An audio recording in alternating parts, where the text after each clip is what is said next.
So I want you to think about the moment you unbox a new smartphone, before you download a single app or before you change the wallpaper or set up your contacts, right before you even really personalize it at all. Exactly. The phone already has an operating system. It has a default brightness, a default ringtone, a default way of managing its memory. Yeah, it comes with a baseline. It does, and we tend to view our own minds, our own philosophical and political stances, really in that exact same way. We operate under this pervasive assumption that there is a default setting in human existence, like a safe, objective, neutral baseline. Right. The idea is that if you simply refuse to download the apps of, say, radical ideology or strict religion or fervent political alignment, you just don't install them. Yeah, you just opt out. And you get to remain in this pristine state of Switzerland-like neutrality. The appeal of that concept is just massive. It offers this incredible psychological sanctuary. Oh, totally. Because if you can convince yourself that neutrality is a real physical space you can occupy, well, it absolves you of the responsibility of making world-altering choices. Right, you're off the hook. Exactly. It allows you to sort of spectate the human condition rather than actually participate in all its messy conflicts. Okay, let's unpack this because the stack of sources we are diving into today completely vaporizes the concept of the spectator. It really does. It takes a sledgehammer to it. Welcome to the deep dive. Today we are analyzing a modern philosophical video essay alongside a collection of intensely absolute translated theological texts, which is a wild combination, by the way. It is. And despite originating from entirely different intellectual universes, they converge to make one really terrifying argument, which is that the safe middle ground is a total fabricated illusion. You are never not choosing. Yeah, the texts we are examining today go far beyond just suggesting that everyone has, a slight bias. Right. They are mapping out a comprehensive, deep, what the Arabic source material calls a senu, or deeply comprehensive argument that the very concept of being unbiased is an active mechanism of self-deception. Wow, self-deception. Yeah, it is essentially a protective camouflage we wear to avoid facing the ultimate stakes of existence.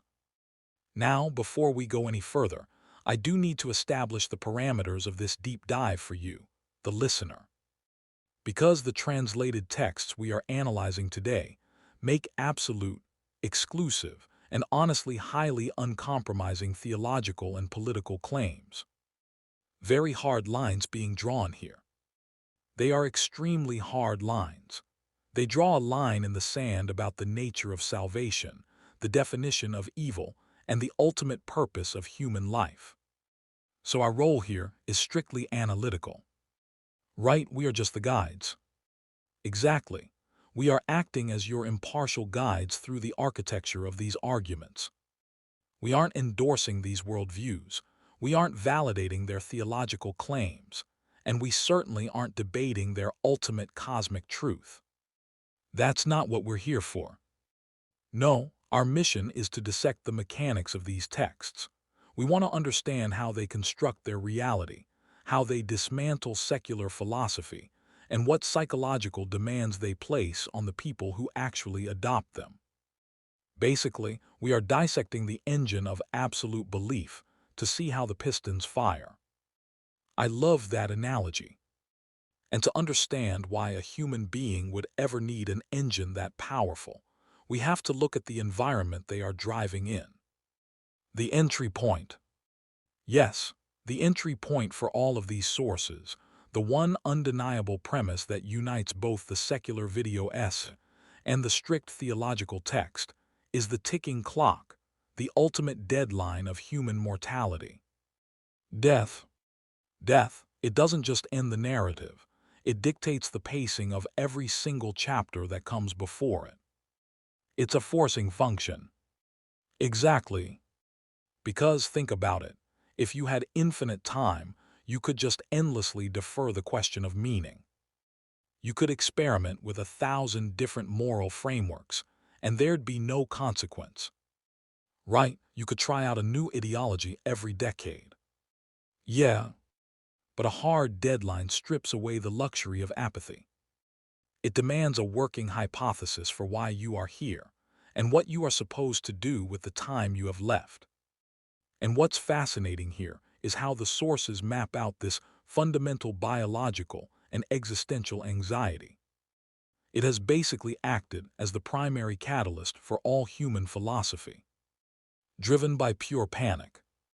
Pretty much. When faced with the absolute certainty of non-existence, historical thinkers splintered into radically different methodologies for processing that terror. So the video essay does this great job of contrasting two of the most potent strategies for this, right? Yeah, the Socratic method and the Kierkegaardian method. Right, intellectual containment versus existential amplification. Let's break down those mechanics. Because Socrates approaches the fear of death as essentially an engineering problem. A glitch in the system. Right, he diagnoses the dread of mortality as an intellectual failure, a malfunction of human reason. And his proposed solution is basically to build a cognitive containment field. Which means what practically? Well, by relentlessly intellectualizing death, by breaking it down into these logical syllogisms, he attempts to disarm the emotional payload. Ah, I see. The goal is to achieve this state of stoic detachment, where your reason sits on the throne, totally unbothered by the biological reality of your body's eventual decay. So Socrates demands that the intellect sort of domesticate the unknown. Yes, domesticate it. He treats the fear of death like an invasive species in the mind that just has to be eradicated through rigorous philosophical inquiry. If you can logically prove that the soul is immortal, or, on the flip side, that death is merely a dreamless sleep, then the terror loses its leverage over your daily action. Exactly. But then Soren Kierkegaard enters the chat and completely flips the schematic. He really does. Kierkegaard views the Socratic approach as an elaborate form of self-medication. Instead of building a containment field to neutralize the dread, Kierkegaard argues, we should be actively using that dread as a propulsion system. Like rocket fuel. Exactly. He frames existential anxiety not as a bug to be patched, but as literally the most vital feature of the human condition. He's the alarm bell. Right. It shatters our complacency and forces us to look beyond the material world toward the divine. The distinction in their mechanics is just profound. I mean, Socrates wants to anesthetize the patient so they can operate rationally in the world. Numb them up. Yeah, but Kierkegaard wants to jolt the patient with adrenaline because he believes the rational world is an illusion, and only a state of heightened, terrifying awareness can bridge the gap between the human and the infinite. You know, looking at this Socratic approach, it strikes me as an incredibly fragile defense mechanism. How so? Okay, imagine you were locked in a room on a sinking ship. Okay, terrifying. Right. The water is slowly rising. Socratic reason is the equivalent of sitting at a desk in that room, pulling out a notepad, and calculating the exact fluid dynamics of how the water is entering the hull. Oh, wow. Yeah. You might be intellectually mastering the situation, but you are still drowning. You're just drowning very smartly. Exactly. Whereas Kierkegaard is the one looking at the rising water and letting the sheer panic drive him to tear the door off its hinges. That's a great analogy. But I do have to push back a bit. Does Kierkegaard's dread actually offer a solution? Or does it just guarantee that you spend your entire life in a state of paralyzing neurosis? Like sitting in an exam room with a ticking clock, you either hyperfocus or you totally freeze. Well, the video essay suggests that Kierkegaardian dread isn't meant to paralyze you. It's meant to catalyze you. Catalyze. Okay. Right. The rising water in your analogy forces you to recognize that sitting at the desk calculating fluid dynamics is a fatal distraction. The terror forces a decision. However, this is where the human psychological response becomes incredibly complex. We cannot sustain a state of pure, raw Kierkegaardian panic indefinitely. No, you'd burn out. Our neurology simply won't allow it. So what do we do when we are trapped in the room with the rising water, and we've rejected the Socratic distraction? We build systems. We build massive, comprehensive ideological frameworks that promise to either stop the water or build us a submarine. And this brings us right to the exact mechanism of the trap. We invent these vast ideological systems, political theories, secular ethics, economic philosophies, to process our existential dread and give us a map to navigate the world. We crave that map. We do. But the sources argue that we fundamentally misunderstand the nature of the maps we are drawing. We treat ideology as if it were merely a collection of abstract ideas, like a debate happening in the vacuum of a university lecture hall. Just thoughts on a whiteboard. Right. But the critical insight here is that ideology is a physical, tangible force. It is not just a science of ideas. It is a matrix of practices. Practices. Walk me through that. Okay, so the institutions that govern our lives, the educational systems that grade our intellect, the legal systems that define justice, the media algorithms that curate our reality. All physical. Yes, they are all physical manifestations of underlying ideologies. You do not just think about an ideology. You inhabit its architecture. Oh, that's heavy. The video S describes this process of ideologizing that is almost metallurgical. Like forging metal. Yeah, it takes the infinite, unmanageable complexity of human existence, throws it into a furnace, and forges it into a highly simplistic, actionable weapon. Because nuance doesn't win wars. Exactly.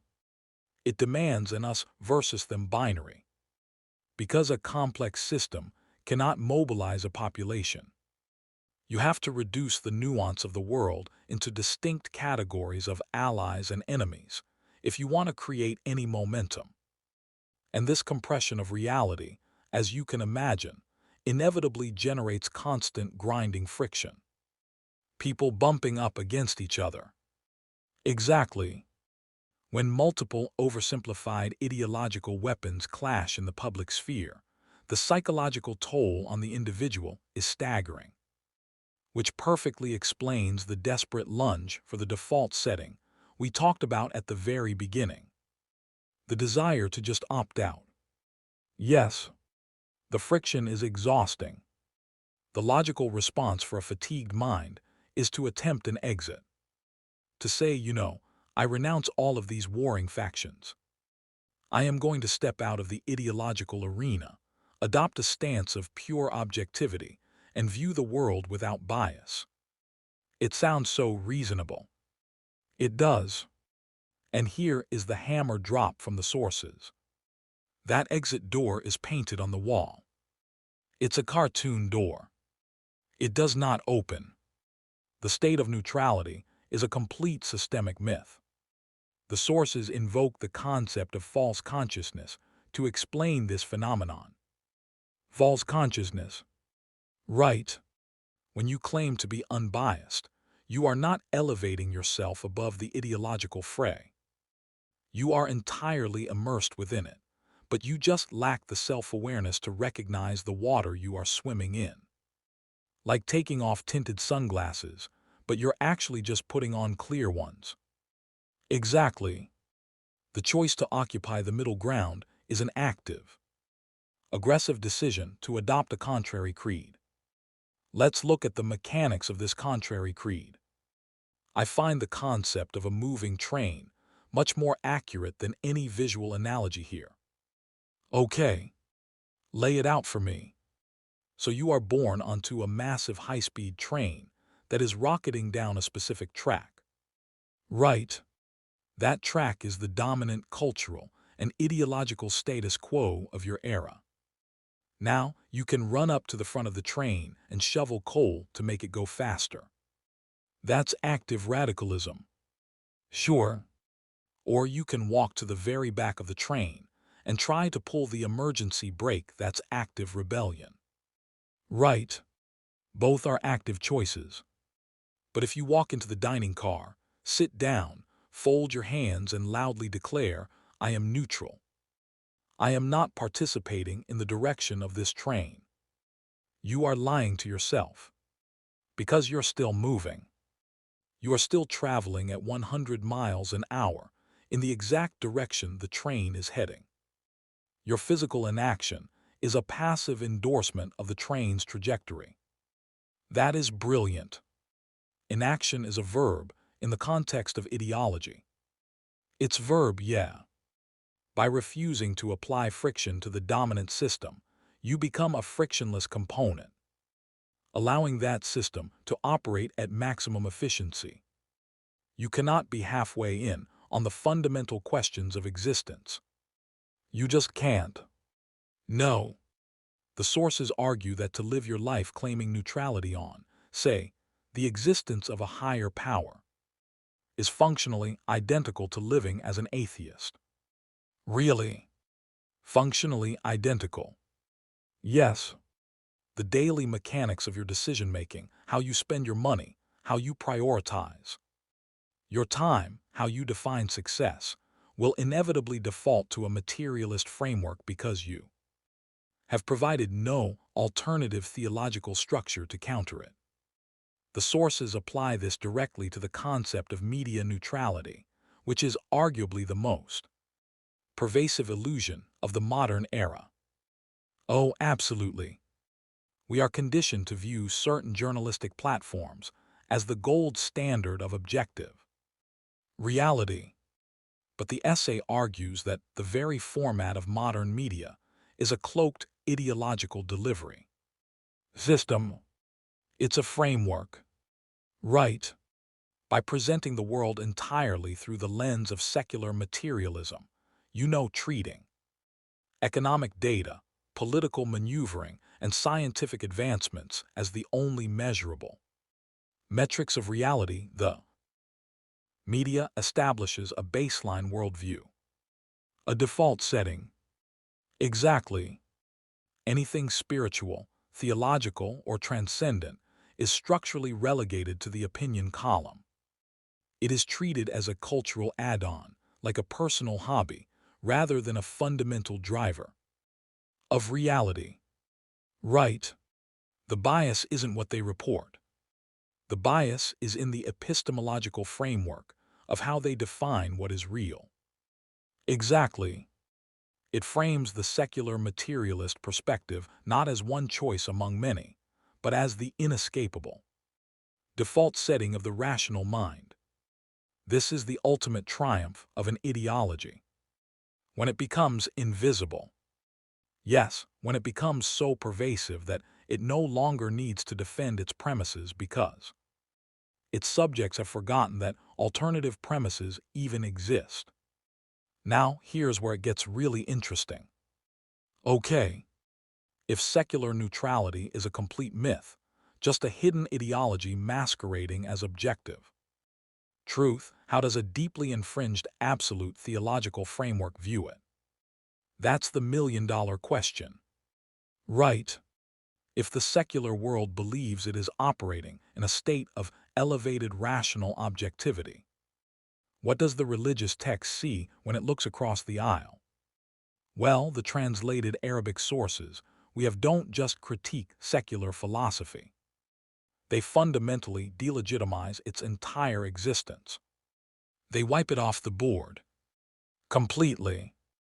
The transition from the philosophical video essay to the translated theological texts is a massive shift. We go from analyzing the mechanics of ideology to engaging in a total cosmic epistemological war. War, that is a strong word, but accurate. The theological critique does not engage secular philosophy on its own terms. It doesn't debate the finer points of existentialism or the logical structure of Socratic thought. It doesn't care about the fluid dynamics of the sinking ship. Exactly. Instead, it attacks the moral motive behind the creation of the philosophy itself. Okay, this is fascinating. The texts deploy a highly specific, very evocative vocabulary. They describe all secular ideologies, all these intricate philosophical systems that humanity has spent millennia constructing as smoke and fog. Smoke and fog just obscuring the truth. Right. They are explicitly defined as a cover. The argument is that complex secular philosophy is not the result of a genuine noble quest for objective truth. Not at all. No. It is an elaborate linguistic defense mechanism designed to justify human whim and unchecked desire. Let me break down how the text asserts this. Please do. It claims that human beings possess base appetites, desires for power, indulgence, and ego gratification that are directly restricted by divine law. Right. The rules say no. Exactly. But instead of openly admitting a desire to break those laws, which would invite moral condemnation, human beings invent incredibly dense academic philosophies to rationalize their rebellion. The intellectuals say, yes, the complexity of the philosophy is directly proportional to the severity of the moral failing it is attempting to conceal. Oh wow. So it's basically the equivalent of a defense attorney in a massive corporate fraud trial. Lou, tell me more. Okay, so the attorney doesn't stand up in court and say, my client stole the money because he wanted a third yacht. Right. That would result in an immediate conviction. Exactly. Instead, the attorney generates 10,000 pages of hyper-complex financial jargon. They create a labyrinth of shell companies, offshore tax loopholes, and synthetic derivatives, just drowning the jury in paperwork. Right. The goal of all that complex terminology isn't to illuminate the truth. The goal is to exhaust the prosecution, confuse the jury, and create a localized area of smoke and fog thick enough for the guilty client to escape through. That is a brilliant analogy. The theological text views all of human philosophy, every secular ethic, every materialist theory, as that defense attorney. And the analogy holds perfectly because it highlights the accusation of bad faith. Bad faith. Right. The text strips away the academic prestige that philosophy wraps itself in. When a secular thinker claims to be lifting humanity up through advanced rational frameworks, the text interprets this as a deliberate deception. A deception intended to drag humanity down into moral darkness. Exactly. The fog is designed to disorient the believer, to make them lose sight of the clear, absolute, divine principles. You know, this explained entirely why debates between strictly secular materialists and absolute theological believers inevitably hit a brick wall. They just talk right past each other. Right. Because they are not arguing over the same data set. The secular thinker is trying to debate the structural integrity of a legal argument, and the religious thinker is pointing at the attorney and saying, you are only speaking right now because you are being paid to hide a crime. Yes. You cannot resolve a debate when one side views the other's entire vocabulary as a weaponized smokescreen. You really can't. And this epistemological rejection is what builds the foundation for the ultimate binary. In these sources, the ultimate binary, right, by systematically invalidating all human-generated philosophy as corrupt, the theological sources construct an airtight, uncompromising architecture of reality. It leaves no middle ground. Done. There is the divine truth, which is singular, absolute, and external to human corruption. And there is everything else, which is categorized uniformly as human whim, ego, and fog. So we are entering the territory of the cosmic battleground. The sources leave zero oxygen for nuance or hybrid belief systems. The translated texts lay down an unyielding dichotomy. The baseline division of the human species is simply Muslim versus non-Muslim. Everything else is a subcategory of error. Right, and human existence is not framed as a playground for self-actualization. It's not a random sequence of biological events. Life is explicitly defined as a theater of absolute, total war. The scale of this binary framework maps every single interaction, thought, and physical movement onto a grid of cosmic significance. Everything matters. Everything. It is a state of perpetual conflict between good and evil. But the texts define these terms very strictly. How so? Well, it is the temporary deceptive allure of the world clashing against the eternal reality of the afterlife. It is the friction of human pleasures and desires warring against the mandate of values and perseverance. Wow! At its core, it is the fundamental battle between the ego's demand for autonomy and the necessity of total submission to religious principles. The texts are remarkably brutal toward the concept of religious pluralism, too. Oh, absolutely unsparing. They argue that all other belief systems, even those that call themselves religions, are merely speculative, conjectural ideas. They are grouped right in with the secular philosophies, which might surprise some people. It might. But why? Because the text argues that these other systems have allowed human intervention.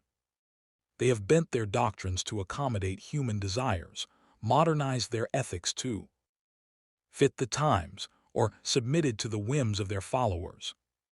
And to this worldview, compromise is corruption. Exactly. The moment a belief system negotiates with human ego, it exposes itself as a fake. It loses its divine authority and becomes just another cloud of smoke.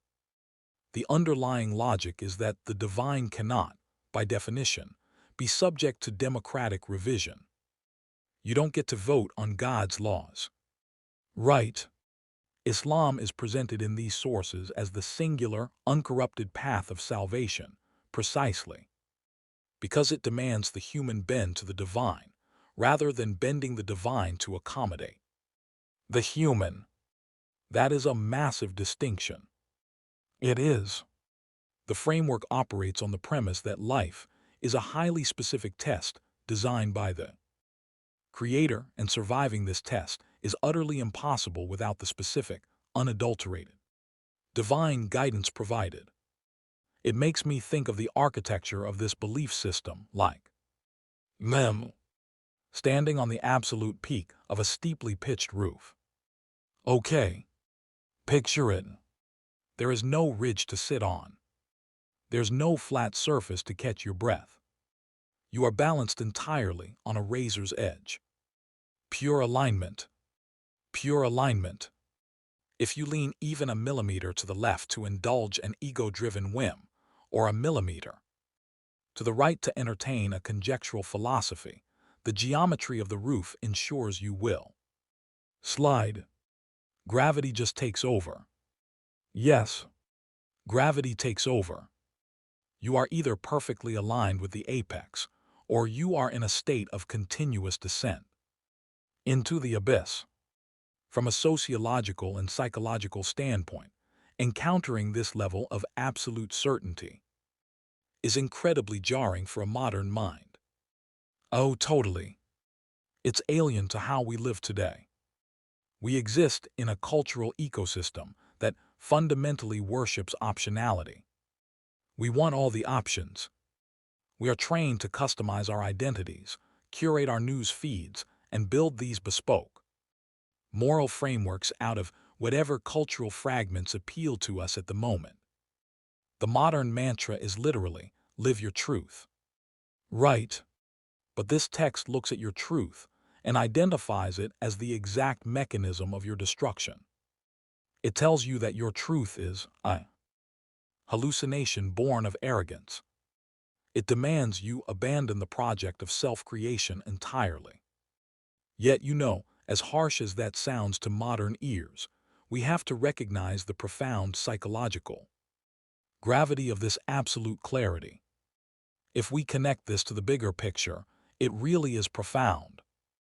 In an era where people are paralyzed by the anxiety of infinite choice, where the burden of inventing your own meaning is causing massive existential fatigue, the absolute binary offers a relief that is hard to overstate. It acts as a massive cognitive offloading. Cognitive offloading. Explain that. Well, you no longer have to burn mental energy calculating the moral calculus of every new societal trend. The binary turns off the noise of the infinite scroll. You just follow the rule. Exactly. Furthermore, by framing life strictly as a test, it infuses the most mundane moments of daily existence with ultimate cosmic weight. Wow! Choosing to remain patient in a moment of extreme frustration isn't just a localized victory of emotional regulation. It is a point scored on the cosmic scoreboard in the war against the abyss. It makes every action profoundly meaningful. But the stakes tied to that meaning are terrifying. We are talking about infinite salvation versus infinite damnation.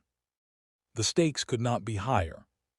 So how does a human being equipped with a fragile, doubting intellect actually navigate a choice with infinite consequences? That is the ultimate dilemma. If you are standing on the edge of this terrifying binary, and you aren't sure if the divine signal is real or just another ideology, how do you proceed? The sources offer two wildly divergent mechanical approaches to this problem of belief, and this brings us to the final critical clash in our deep dive. Okay, let's get into it. We are transitioning from the architecture of the theology to the mechanics of adoption. Basically, how does one actually acquire the faith demanded by the absolute binary? Right. The video essay introduces the famous thought experiment constructed by the 17th century philosopher and mathematician Blaise Pascal. It's Tal's wager. Exactly. Pascal approached the terrifying infinite stakes of theology not as a mystic, but as an actuary, like an insurance adjuster for your soul. Yes, he applied the cold mechanical logic of game theory and risk management to the question of the divine.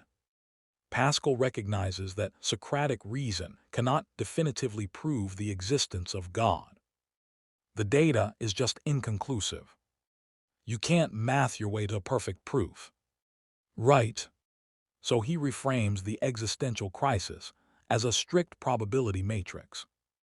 I am not going to bore you with the basic grid of the wager, because anyone analyzing theological mechanics understands the premise. It's a pretty straightforward. An infinite upside for correct belief. An infinite downside for incorrect disbelief. Right. The mathematical output of Pascal's algorithm dictates that betting on the existence of God is the only statistically rational move, regardless of your internal emotional state. Pascal is attempting to construct a bridge between the Socratic reliance on human intellect and the Kierkegaardian leap into the unknown. A bridge. Okay. He is utilizing the intellect's deepest, most primal instinct, which is self-preservation, to hack the system of salvation. Hacking salvation. He is arguing that even if your heart is unconvinced, your rational mind should enforce compliance, simply to hedge against the catastrophic risk of the abyss. So what does this all mean when put up against the Arabic sources? Let's look at the mechanical critique of this approach, because the sources tear it apart. They absolutely shred Pascal. The analogy I look to here isn't insurance. It's more like a corporate merger masquerading as a marriage. Oh, this is going to be good. Imagine someone proposing to you, and their vows are, I've run a statistical analysis on the trajectory of my life. Partnering with you offers a 95% probability of financial stability and social elevation. How romantic. Right. Conversely, remaining single carries an unacceptable risk of dying alone in poverty. Therefore, it is highly rational that I declare my love for you. I mean, it is technically accurate, it's completely logical, and entirely devoid of the essential component that defines the relationship. Exactly. The theological critique, highlighted in the sources, argues that true faith cannot possibly be a strategic, calculated gamble. No. Adopting a belief architecture solely to avoid a negative outcome is an act of supreme superficiality. It is a transaction. It's buying cosmic fire insurance. Yes, you are attempting to negotiate a contract with omissions using a risk management spreadsheet. And the sources argue that this exposes the ultimate flaw in Pascal's wager. It is still fundamentally a human-centric philosophy. This raises an important question, though. Does the critique of Pascal perfectly align with the Arabic sources' claim that you need actual divine guidance and perseverance, rather than just a cynical philosophical guess? It perfectly aligns. This is the critical synthesis of our deep dive. The strict theological text and Pascal's wager both operate on the premise that the stakes of human existence are infinite. They agree on the stakes. Right. But their mechanical demands are violently opposed. Pascal validates the human ego. He empowers the intellect to sit in the judge's chair, assess the odds, and make a self-serving choice. The human is still the CEO of the decision. Exactly. The wager allows the human to remain in control of the transaction, while the translated religious text demands the absolute annihilation of the ego, total destruction of it. It requires the surrender of the intellect to divine principles. From the perspective of the uncompromising theological binary, Pascal's wager is not a pathway to salvation. It is just another cloud of smoke and fog. Just another defense attorney trick. Right. It is the ultimate arrogant assumption that human logic can game the cosmic test. Pascal wants a legally binding contract, but the absolute theology demands total, unconditional submission. If we pull all these threads together, the core revelation of these sources becomes very clear. Let's summarize the journey we've been on. We began with the universal ticking clock of mortality, that inescapable deadline that forces us to seek meaning in the first place.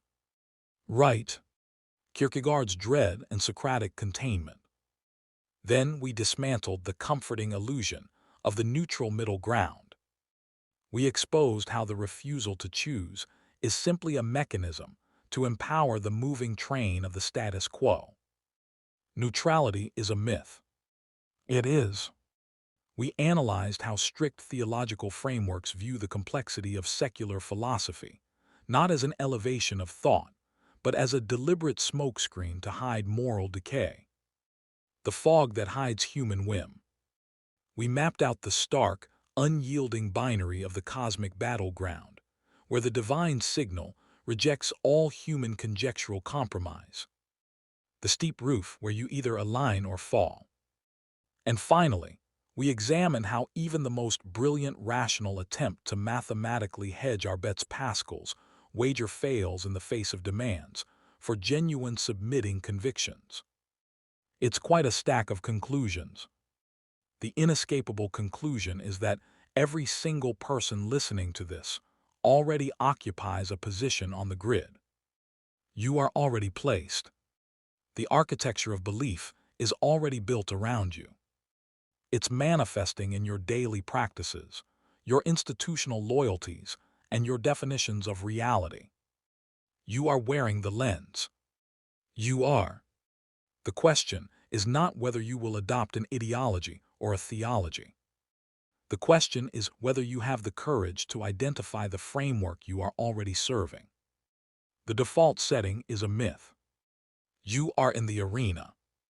We all are. But as we wrap up this deep dive, I want to leave you, the listener, with one final mechanical problem to consider. Something that expands beyond the text we've analyzed today. A final thought experiment.